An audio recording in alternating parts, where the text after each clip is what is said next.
You won't believe what happened when a billionaire fired his maid, only to hear his adopted daughter whisper 4 words that shattered his world. She saved my life.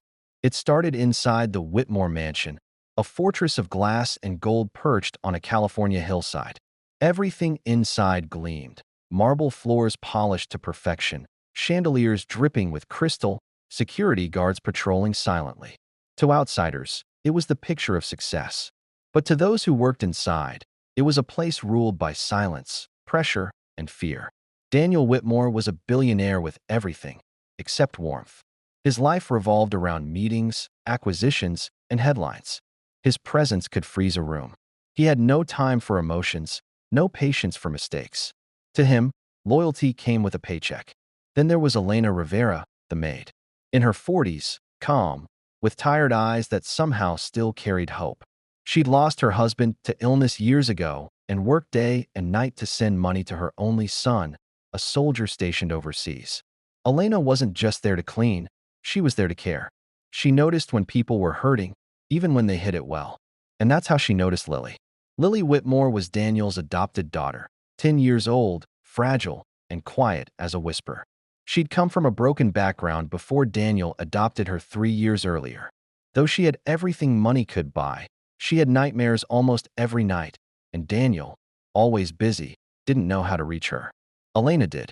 Every morning before school, Elena brushed Lily's hair, packed her lunch with little notes inside, and left cookies on her pillow when she had nightmares.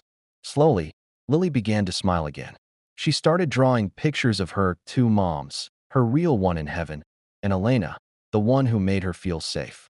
But one morning shattered that peace. A priceless diamond bracelet, one Daniel's late wife had once worn, vanished from his dressing table. Daniel erupted. The mansion went into lockdown. No one was allowed to leave until it was found. Security footage was checked. Rooms were searched. Then, during the inspection, the bracelet turned up, inside Elena's cleaning cart. The butler froze. Daniel's face turned pale with rage. "Explain this," he said coldly. Elena shook her head, trembling. "Sir, I didn't. I don't know how it." Lily ran to her side, crying. "She didn't steal it, Daddy. She wouldn't." But Daniel's anger drowned out reason. "Get her out of my house," he ordered. "Now." The guards escorted Elena out through the rain. Lily screamed, kicking, begging her father to stop, but he wouldn't even look at her. The car drove away, and Elena disappeared behind the mansion gates, a woman broken by something she didn't do. The days that followed were haunting. Lily refused to talk. She wouldn't eat. She stopped smiling, stopped going to school. Daniel grew frustrated. He thought time would fix it, but guilt began creeping in. Late at night, he'd walk past Lily's door and hear her crying softly, whispering, "I miss her." Meanwhile, Elena sat in her small apartment, replaying the moment she was accused. She'd cleaned that mansion for 6 years without a single complaint. Her heart ached not for the job, but for Lily. Then came that storm. Thunder rolled across the valley. Rain came down hard. At around midnight, lightning struck a tree near the Whitmore estate. The power flickered, then went out completely. Daniel was in his study when he heard it, a terrified scream. Lily's scream. He raced upstairs, but smoke was already pouring out from under her door. Curtains had caught fire from the lightning. The handle was searing hot. He tried breaking the door down, shouting her name, but the flames were spreading too fast. He called for help, but the staff panicked. And then, through the storm, someone ran up the long driveway. Soaked, coughing, drenched, it was Elena. She had seen the lightning from her apartment and, for reasons she couldn't explain, had felt something was wrong.